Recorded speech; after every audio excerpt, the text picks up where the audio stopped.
இதுதான் என்னோடய தேவாலயம், தூய அன்னம்மாளின் தேவாலயம். அழகு நிறைந்த மரியை வாழ்க, ஒரு ஆசைப்பட்டவள் நீரே, திருவெற்றியின் கனியாக இயேசு கிறிஸ்து ஆசைப்பட்டவரே, அச்சிஷ்ட மரியாதை சர்வேஸ்வரம் அதை காகில இருக்கிற எங்களுக்காக இப்போதும் மன்னத்தில் நினைக்கிறோம். ஆமீன். தந்தை மகன் தூய ஆவின் பெயரில் ஆமீன். தூய அன்னம்மாளை எனக்காக வேண்டிக் கொள்ளும். இந்த தேவாலயத்தை கட்டியவர் திரு பிலிப் மந்த்ரா. அதற்கு வந்த தந்தை அருட்தந்தை பிபி மார்ட்டின் அவர்கள். அவரின்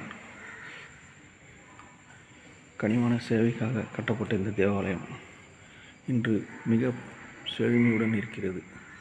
இதோ தூய அன்னம்மாளின் தேவாலயம். இதோ இந்த பங்கின் ஆற்றல் நிறைந்த தேவாலயம்.